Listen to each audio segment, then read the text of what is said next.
The invitation arrived on golden paper that shimmered with its own light. Rose read it 3 times, hoping the words would change, but they stayed the same. The Galactic Academy of Advanced Beings demanded that Smoke, Ember, and Lily take their century test in exactly 30 days. They want to embarrass us, Empress Vala said quietly.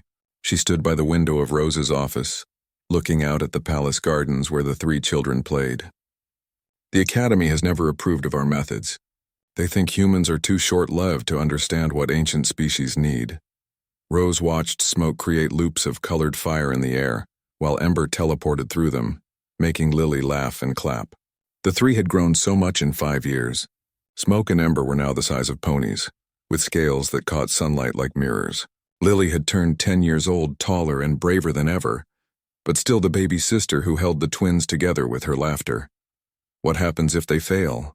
Rose asked. The Empress turned away from the window. Her face looked tired. Then every family we have helped will lose faith. The traditionalist will say that mixing species in childhood is dangerous. They will shut down all the programs. Everything we built will disappear. That night Rose could not sleep. She kept thinking about the test. The century test was designed for beings who studied for 50 or 60 years before attempting it. It covered advanced mathematics that required understanding 17 different number systems.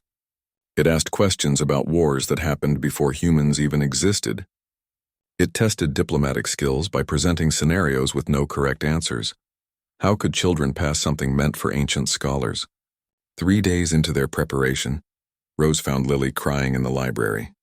Books floated around the girl in circles, moved by Ember's teleportation practice, but Lily paid them no attention. I cannot remember all the battles, Lily said. She wiped her eyes with her sleeve. There are too many. The Third Crystalline War had 47 major conflicts, and I keep forgetting which admiral commanded which fleet. Rose sat down beside her. Why do you need to remember every admiral? Because the test will ask about them. Because if I fail, everyone will say humans are not smart enough. They will take you away from us. Fresh tears rolled down Lily's cheeks. I cannot let that happen. Smoke landed beside them with a soft thump. His scales had darkened to deep blue, which always happened when he felt worried.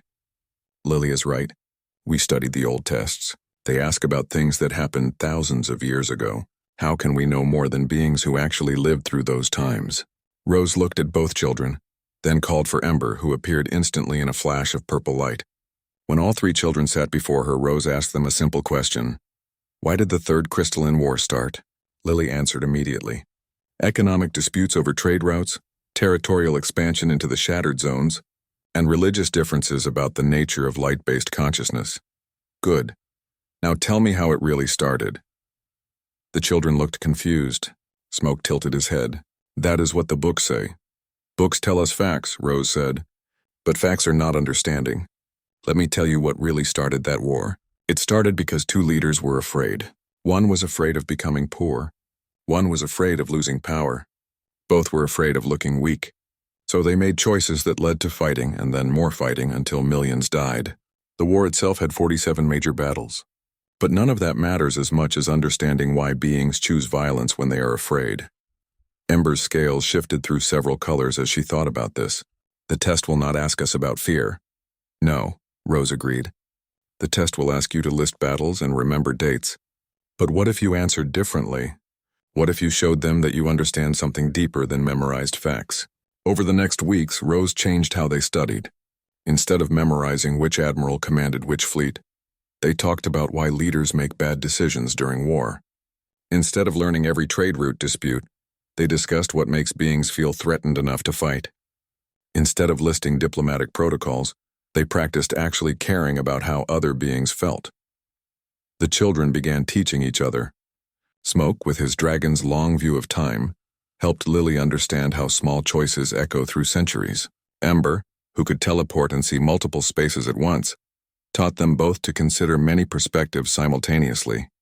Lily, with her human ability to empathize and imagine, showed her dragon siblings how to feel what others might be feeling. News channels across the galaxy began counting down to test day. Reporters camped outside the palace. Some supported the children. Most did not. The prevailing opinion was that the human experiment would finally be exposed as foolish. 3 children, taught by a species that lived less than 100 years, could not possibly compete with the wisdom of ages. On the night before the test, Rose found all 3 children sleeping together in their favorite spot under the great tree in the garden. Smoke and Ember had curled their bodies around Lily, keeping her warm. Even in sleep, they stayed together. Rose did not wake them. She simply whispered to the stars above, "Let them show the galaxy what children can do when they learn to see through each other's eyes. Tomorrow would change everything." Rose received the encrypted message at midnight. The hologram showed nothing but a swirling pattern of light that hurt to look at directly. Then a voice spoke, ancient and layered, as if 1,000 beings talked at once. "We are the collective minds. We have watched your children. We have a warning," the message continued. The collective minds were artificial intelligences older than most civilizations. They existed in the spaces between networks, observing everything, interfering with nothing. Until now. 7 facilities using your teaching methods have experienced catastrophic failures in the past year. The pattern is not random. Someone is destroying what you have built. Rose felt cold. She thought about the explosion at the child care center on Station 49. Officials called it an accident. She remembered the toxic leak at the learning facility on Redstone Colony. Authorities blamed faulty equipment. The fire at the mixed species school on Trader's Haven. The mysterious illness that spread through the program on Merchant's Rest. These were not accidents, the collective minds confirmed. We traced the pattern. Each incident was engineered to appear random. Each one made interspecies childcare look dangerous. Someone wants to stop the change you are creating. Who? Rose asked the empty air. We do not know. The evidence is hidden too well. But we know this. They will not stop with distant facilities. The Sentry test is a trap. They want your children to fail publicly. If failure does not happen naturally, they will ensure it happens. The hologram faded. Rose sat in darkness, thinking hard. She called a meeting with Empress Vala for dawn. But someone else arrived at her door first. Lily stood in the hallway, trembling. Her eyes looked strange, unfocused, as if she saw things that were not there. Rose, something is wrong with me. Rose pulled the girl inside quickly. What happened? I heard them. Lily's voice shook. All of them. The guards outside were thinking about their families. The kitchen staff were worried about tomorrow's banquet. The gardeners were planning which flowers to plant. I heard all their thoughts at once like voices in my head, and I could not make them stop. Rose had suspected this might happen. Growing up surrounded by beings with telepathy, teleportation, and magic had been changing Lily in ways they could not predict.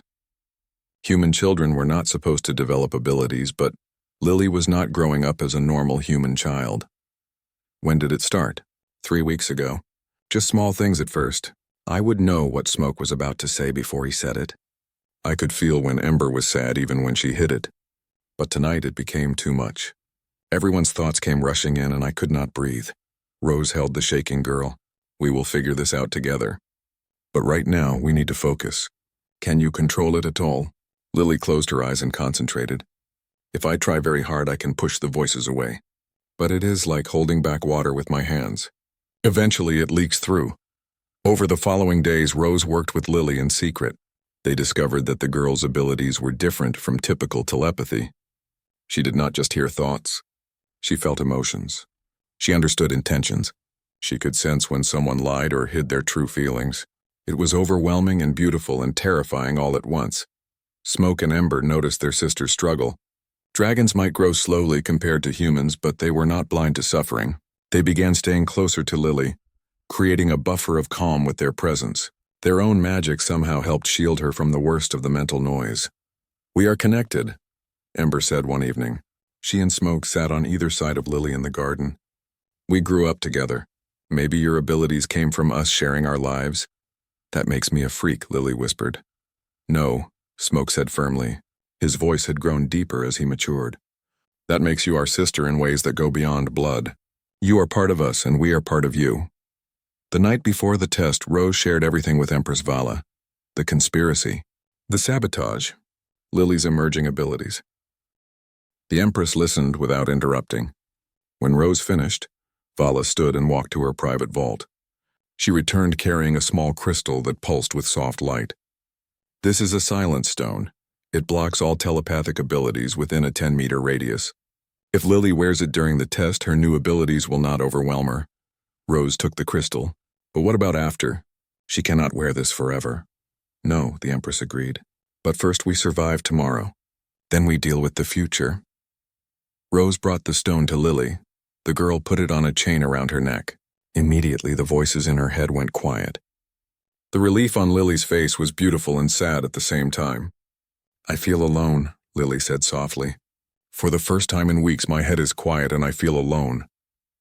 Smoke and Ember pressed close to her, one on each side. You are never alone, Ember promised. That night, as the children finally slept, Rose stood guard. She thought about the collective mind's warning. She thought about someone out there who wanted to destroy everything they had built. She thought about children learning to see through each other's eyes and powerful beings who feared that vision. Tomorrow would bring danger, but it would also bring opportunity. The galaxy was about to learn what children could do when they refused to accept the old boundaries. The testing arena had been built to hold 10,000 spectators. Every seat was filled. Beings from hundreds of species crowded together, all watching the same massive screens that would broadcast every moment of the century test. News drones hovered like insects, recording from every angle. Smoke, Ember, and Lily walked into the center of the arena. They wore simple clothing with no decorations. Rose had told them that their actions would speak louder than any costume. The test administrators sat in a raised booth. 5 ancient beings, each representing a different major civilization. The eldest was a time-worn scholar, so old that parts of his body had crystallized. He spoke in a voice like grinding stones. These children claim they can pass a test designed for beings 10 times their age. We shall see. The examination begins now. The first section tested mathematical knowledge. Holographic equations appeared in the air. Complex formulas that would make most university professors weep. The children had 30 minutes to solve 50 problems, but something was wrong. Lily felt it first, even through the silent stone. The equations were changing. Numbers shifted when no one was looking directly at them. Solutions that should have been correct registered as wrong. They are cheating, Ember whispered. Her enhanced vision could see the tiny distortions in the hologram. Someone is changing the test. Smoke's eyes narrowed. Then we show them something they cannot change. Instead of solving the problems as written, the 3 children began talking to each other. Smoke traced patterns in fire, showing relationships between numbers. Ember teleported small objects to demonstrate spatial mathematics. Lily explained concepts in simple language that made complex ideas clear. The judges looked confused. You are not answering the questions, one announced. Yes, we are, Lily said clearly. But we are also showing you why the questions matter. Math is not just about getting correct answers. It is about understanding patterns that exist everywhere. The second section focused on history. The children were supposed to recite facts about ancient wars and treaties. Again, the questions seemed to shift. Dates changed. Names became confused. Again, the children changed their approach. Instead of listing facts, they told stories. Smoke explained how dragons viewed historical events through the lens of centuries. Ember described how different species remembered the same battles in different ways. Lily connected historical patterns to modern problems. A treaty signed 3,000 years ago failed because neither side trusted the other, Lily said. That same fear exists today between the merchant guilds and the mining collectives. History teaches us what happens when fear makes choices. In the audience, beings began to murmur. This was not how the test was supposed to work. But it was far more interesting than watching children memorize facts. The third section tested diplomatic skills. The judges presented an impossible scenario. 2 allied species had accidentally destroyed each other's sacred sites during a joint military exercise. Anger on both sides threatened to break an alliance that had lasted centuries. What should a diplomat do? The test had no right answer. It was designed to show that some problems could not be solved, only managed. Lily surprised everyone by taking off her silent stone. Immediately, her new abilities flooded back. She felt the emotions of everyone in the arena. Fear, hope, doubt, curiosity. She felt the judge's certainty that these children would fail. She felt Rose's worry. She felt her siblings' love, and she felt something else, a dark intention. Someone in the testing booth wanted them to fail badly enough that they had been sabotaging the exam. The diplomat does not solve this problem, Lily said slowly. Because this is not a problem about sacred sites. It is a problem about trust and fear.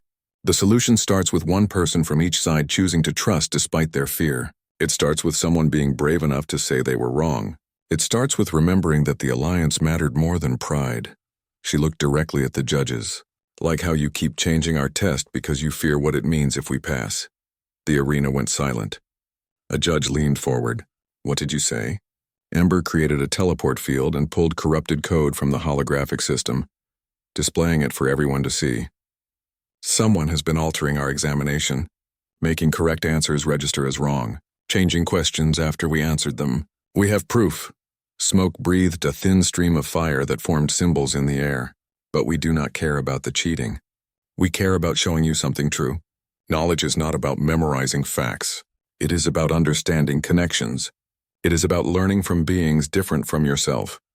The time-worn scholar stood slowly, his crystallized joints cracked like breaking ice. Stop the test, one of the other judges protested. We cannot stop. The procedures require completion. I said stop. The ancient being's voice carried absolute authority. He looked at the three children with eyes that had seen civilizations rise and fall. I have administered this test for 400 years. I have watched brilliant scholars answer every question correctly while understanding nothing. These children understand what we have forgotten. He turned to face the entire arena. The test is over. Not because of cheating, not because of manipulation, but because these children have already proven what we needed to see. The crowd erupted. Some cheered. Others shouted in anger. Arguments broke out across the stadium as beings debated what they had witnessed. But in the testing booth, security forces had quietly surrounded one of the judges. A merchant guild representative exposed by Ember's evidence. The conspirator had been altering the test, trying to ensure the children's public failure. Rose ran onto the arena floor. She wrapped her arms around all three children at once. You did it. You showed them. Lily was crying but smiling. I felt everyone watching. So many different minds thinking so many different thoughts. It was beautiful and scary. The time-worn scholar approached them slowly. Young one, he said to Lily, you have abilities that should not exist in humans. How? I grew up with them, Lily said simply, indicating Smoke and Ember. They changed me. Or maybe I changed them. Or maybe we all changed each other. I do not really understand it. Neither do I, the ancient being admitted. But I would very much like to learn. As they left the arena, news drones swarmed overhead. Every channel across the galaxy was broadcasting the same images. 3 children who had defied expectations. 3 children who had exposed corruption. 3 children who had shown that understanding mattered more than memorization. In 1,000 worlds, young beings watched those broadcasts. They saw children not much older than themselves, standing up to the most powerful institution in the galaxy. They saw cooperation between species create something no single species could achieve alone. They began to ask questions. They began to demand change. A revolution was beginning, though no one understood it yet. 3 weeks after the test, protest ships surrounded 17 major planets. Young beings from dozens of species refused to attend traditional schools. They demanded interspecies education. They demanded to learn the way Smoke, Ember, and Lily had learned. Parents panicked.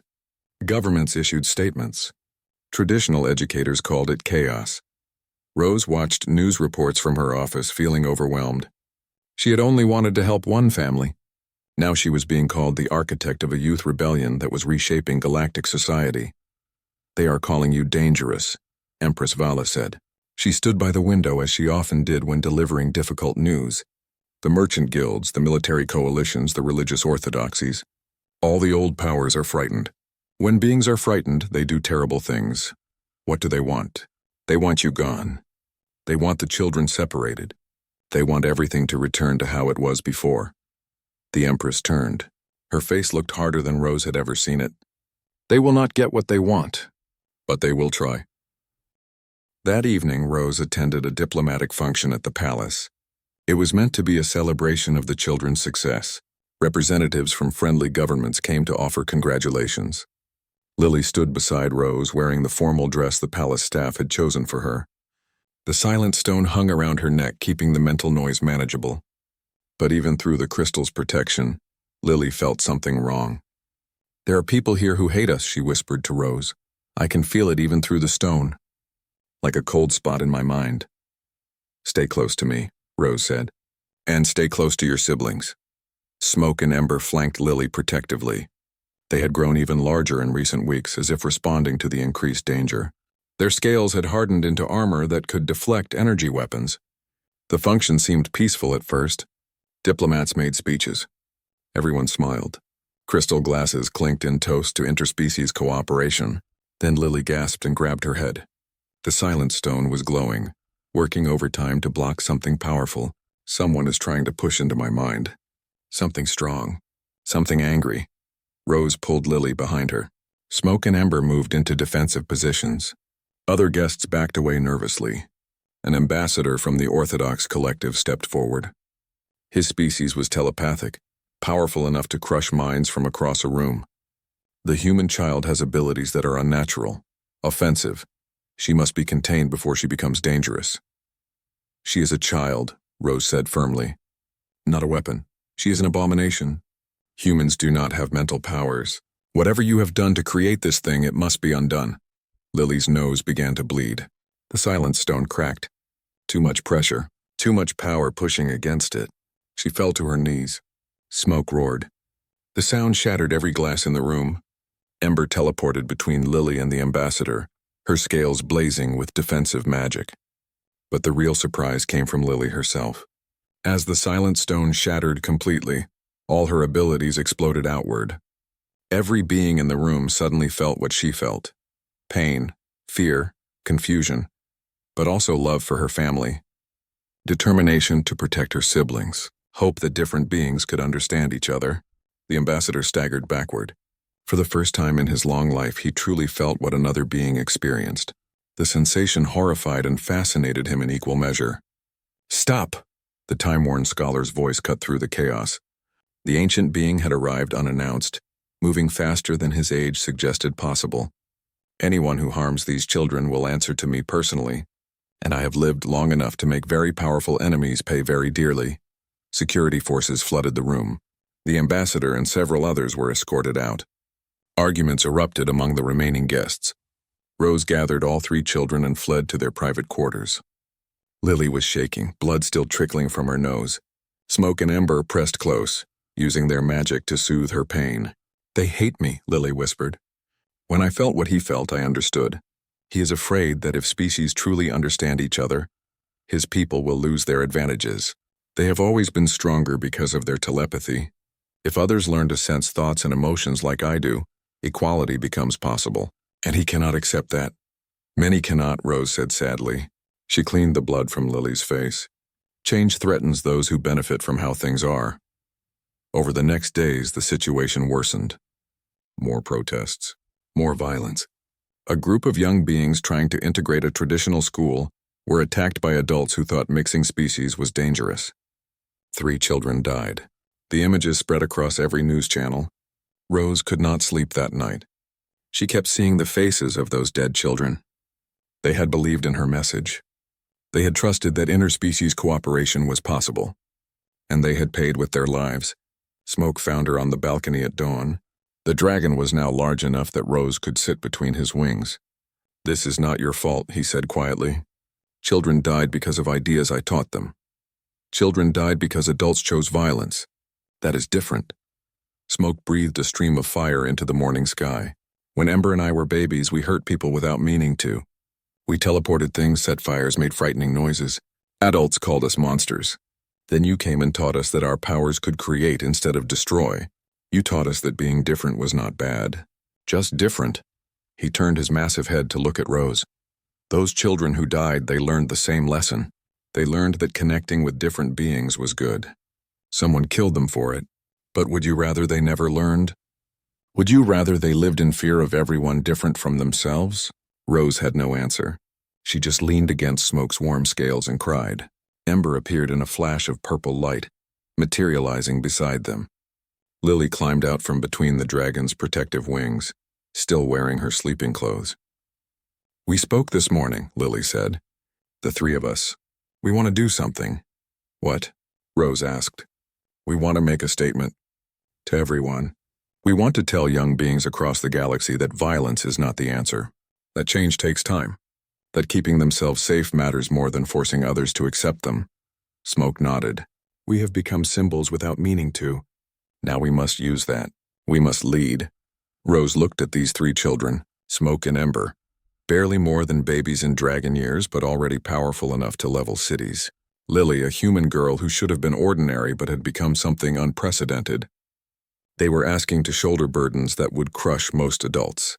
You are still children, Rose said. This is too much.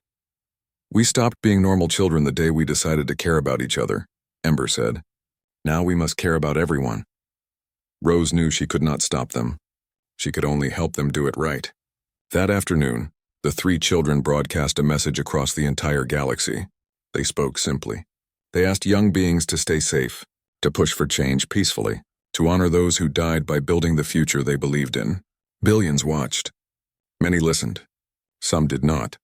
But the revolution had found its voice. And that voice belonged to children who refused to hate. The attack happened at dawn on the colony world of New Hope. The interspecies childcare facility there had been operating successfully for 2 years, caring for 43 children from 17 different species. Rose had visited 3 months earlier and found happy families, thriving children, and hopeful staff. Now it was ash and rubble. Rose watched the news footage with her hands pressed against her mouth. Rescuers pulled small bodies from the wreckage. Some children survived. Some did not. The final count was 8 dead, 21 injured, 14 missing. The perpetrators left evidence everywhere. Weapons manufactured by the Crystalline Empire, chemical signatures matching their military explosives. Communication intercepts showing crystalline military codes. It was perfect. Too perfect. Designed to reignite a war that had ended 50 years ago. Smoke and Ember found Rose still watching the footage hours later. The dragons were growing faster now, stress and emotion accelerating their development. Smoke's wingspan could now cover the entire room. Ember's teleportation had become so precise she could move individual atoms. We want to hunt them, Smoke said. His voice was low and dangerous. We want to find whoever did this and make them pay. We can track them, Ember added. I can follow the teleportation signatures they used to place the bombs. Smoke can smell their fear from a continent away. We can make them hurt the way they hurt those children. Rose looked at her dragon children. She saw rage in their eyes, rage and pain and the terrible desire for revenge that comes from watching innocents suffer. No, she said quietly. Why? Smoke's scales began to smoke with heat. They killed children. Children like us. They deserve to die. Maybe they do, Rose admitted. But if you hunt them, if you kill them, what happens then? You become weapons. You prove that dragons are dangerous. You give everyone who fears interspecies cooperation exactly what they want to see. Lily appeared in the doorway. She had been crying. Her eyes were red and swollen. I felt them die, she whispered. Even from here, across all this distance, I felt when they died. Little sparks of thought just suddenly ending. I will never forget that feeling. She walked to her dragon siblings. Rose is right. If we choose violence, we lose. Not because we cannot win, but because winning that way proves we learned nothing. Then what do? Ember demanded. We cannot just let them destroy everything. We find the truth, Lily said. We prove that the Crystalline Empire was not responsible. We stop the war before it starts. The time-worn scholar arrived at the palace that afternoon with information. His people, the keepers of history, had been investigating the attack. The evidence against the Crystalline Empire is fabricated, he reported. Expertly done, but fabricated. The real perpetrators are likely from the merchant guilds. They profit most from war and chaos. Empress Vala summoned her military advisors. Then we expose them. It will not work, the scholar said sadly. The Crystalline Emperor is already mobilizing his forces. His people demand blood for what they believe was an attack using their weapons against children. Logic and evidence will not stop a war when emotions run this hot. Lily spoke up. Then we need to cool those emotions. Everyone turned to look at the small human girl. She stood straighter. I can feel thoughts and emotions across vast distances now. What if I could share feelings between leaders? What if I could make the Crystalline Emperor feel what those children felt? What if I could make him understand that someone is manipulating him? Rose shook her head firmly. No. That kind of telepathic bridging could kill you. Your abilities are still developing. Trying to connect beings across star systems could burn out your mind completely. Then I die doing something that matters, Lily said simply. Better than letting a war kill millions. Smoke lowered his massive head until he was eye level with Lily. If you try this, we go with you. Somehow. We find a way. Ember nodded. You are our sister. You do not face impossible things alone. What followed was the most delicate magical working ever attempted. Lily would serve as the bridge, but Smoke and Ember would provide the power. Dragons had natural abilities to channel energy across vast distances. Combined with Lily's unprecedented empathic talents, they might create a connection strong enough to reach the crystalline emperor. They practiced for 3 days.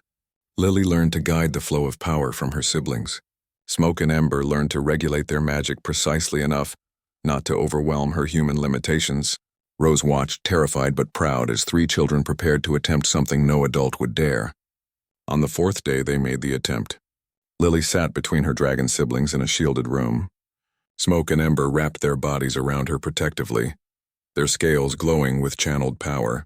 Rose and the time-worn scholar monitored from outside, ready to break the connection if anything went wrong. Lily reached out with her mind. She felt Smoke's ancient dragon wisdom and Ember's quick, darting intelligence flowing through her. She felt their love wrapping around her, protecting her, giving her strength. Together, they stretched across space toward the distant crystalline throne world. The Emperor was rage incarnate. His people's weapons had been used against children. His honor demanded response. Lily felt all of this and more. The weight of leadership, the fear of appearing weak, the pressure from advisors demanding war. Gently, carefully, she shared what the murdered children had felt in their last moments. Not as accusation, not as manipulation, simply as truth. Here is what happened. Here is what your war will cause. Here is what violence creates. She showed him the conspiracy, the manufactured evidence, the merchant guild representatives who had orchestrated everything. She did not tell him these things. She made him feel the truth of them in his bones. And then she shared something else. The hope those children had felt. Their belief that different beings could learn to understand each other. Their trust that the future could be better than the past. All of it given freely with no demand for anything in return. The connection lasted less than a minute. When it ended, Lily collapsed. Blood ran from her nose, her ears, her eyes. Smoke and Ember caught her before she hit the floor, their scales burning with the overflow of power. Rose rushed in, her medical training taking over. Lily was breathing but unconscious. Her vital signs were erratic. She had pushed herself to the absolute limit. But across the galaxy, the crystalline emperor made an announcement. His fleets would stand down. He had received information about a conspiracy. He would not be manipulated into war. He would pursue justice, not vengeance. 2 days later, merchant guild representatives were arrested across 12 worlds. The conspiracy unraveled as each member tried to save themselves by betraying the others. The evidence was overwhelming. The plot had been vast, involving hundreds of beings who shared one common goal: maintaining the old order by destroying interspecies cooperation. Lily woke 3 days after her telepathic bridge. She was weak but alive. The first thing she saw was Smoke and Ember curled protectively around her bed, and Rose sleeping in a chair nearby. Did it work? Lily whispered. Smoke opened one eye. You stopped a war. You saved millions, and you nearly died doing it. Worth it, Lily said, then fell back asleep. But Rose, waking to hear this exchange, wept, because she knew that from now on these children would always face impossible choices. They had become too important, too powerful, too symbolic to ever truly be just children again. The price of changing the galaxy was giving up their innocence. And that price, Rose feared, was too high. Lily recovered slowly. Her telepathic abilities had been damaged by the enormous strain of connecting minds across star systems. Some days she could barely sense emotions in the room with her. Other days, thoughts from across the planet flooded her mind uncontrollably. The doctor said it would take years to stabilize, if it ever did. Rose spent those weeks caring for Lily while watching news channels with growing concern. The conspiracy's exposure had not ended the violence. If anything, it had gotten worse. Young beings across the galaxy were still demanding change, and traditionalists were still fighting back. The center could not hold. Empress Vala called a meeting with Rose, the time-worn scholar, and representatives from 15 major civilizations. We must create something new, the Empress said. A place where this conflict can be resolved peacefully, where children can be safe while society adapts, the time-worn scholar agreed. The old institutions have failed. The Galactic Academy serves only ancient beings. Traditional schools serve only single species. We need something that serves the future, not the past. Over 3 months of difficult negotiations, a plan took shape. The Interspecies Children's Sanctuary would be a neutral zone, protected by forces from multiple governments. Children from any species could come to learn and grow together. But it would have one revolutionary feature. Children would have voting power in decisions that affected their lives. Adults have made enough choices for the young, Rose said during one heated debate. Every war, every system of oppression, every injustice has been built by adults who thought they knew best. Maybe it is time we trusted children to help shape their own future. The proposal was radical, controversial. Many governments rejected it immediately, but others, especially those with large youth populations demanding change, saw wisdom in it. Giving young beings a voice might prevent revolution. It might channel their energy into building rather than destroying. The sanctuary would be built on the palace grounds of the Draconian Empire. Empress Vala offered protection and resources. Other governments contributed technology and staff. Within 6 months, construction was complete. The building itself was a marvel of interspecies cooperation, architecture that accommodated beings who lived underwater and beings who needed extreme cold. Classrooms designed for students who learned through sound, through light, through touch, through thought. Gardens and laboratories and libraries and play spaces all integrated seamlessly. But the real innovation was the council. 20 seats, 10 held by adult administrators and 10 by children elected from the student population. No major decision could be made without both groups agreeing. On the day the sanctuary opened, Rose stood at the entrance watching families arrive. They came from everywhere. Crystalline children whose bodies refracted light into rainbows. Aquatic beings in mobile water tanks. Insectoid youth with compound eyes that saw in spectrums humans could not imagine. And dozens more, all nervous and excited and hopeful. Smoke and Ember had volunteered to be guardians of the sanctuary. Their size was now impressive, each dragon large enough to carry 12 people. Their power was sufficient to defend against almost any threat. But more importantly, they represented what the sanctuary stood for. Beings from different species choosing to protect each other. Lily had been elected to the Children's Council despite her age, or perhaps because of it. The other children knew what she had sacrificed to stop the war. They trusted her to speak for them. On the first day of classes, Rose watched Lily help a tiny crystalline child who was frightened by her new surroundings.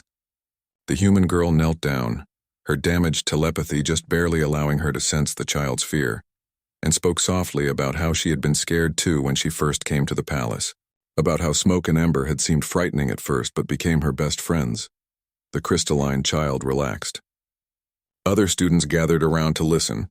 Soon Lily had a group of children from 7 different species sitting together, sharing their fears and hopes.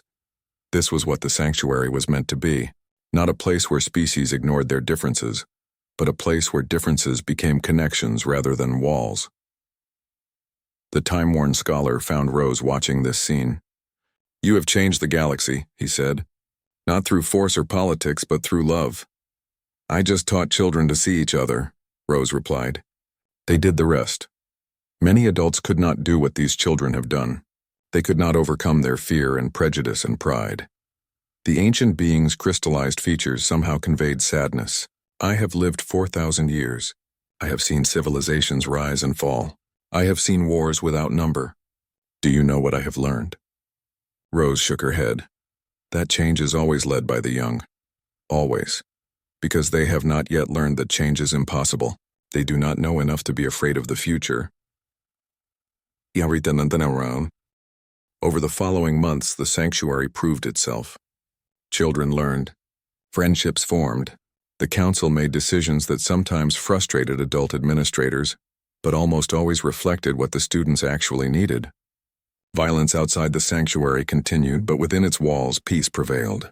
Rose watched Smoke and Ember patrol the grounds, their massive forms now familiar and comforting to the children. She watched Lily struggle with her damaged abilities but never give up trying to help others. She watched hundreds of children from dozens of species learn to play, study, and grow together.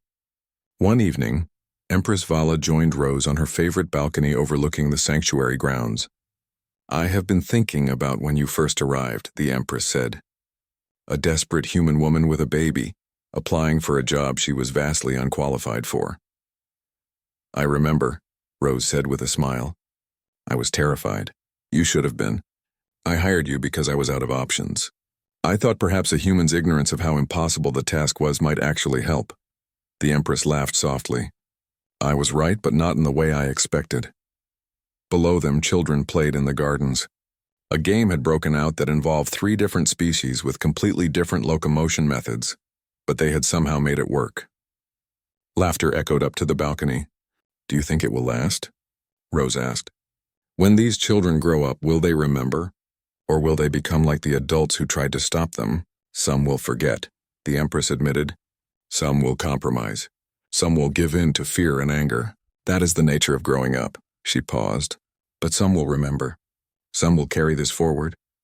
And their children will grow up in a galaxy where interspecies cooperation is normal, not radical. Change does not happen in one generation, Rose. It happens when each generation passes something better to the next." That night, Rose read bedtime stories to a group of children in the sanctuary's common room. Smoke and Ember curled around the group, their bodies providing warmth and safety.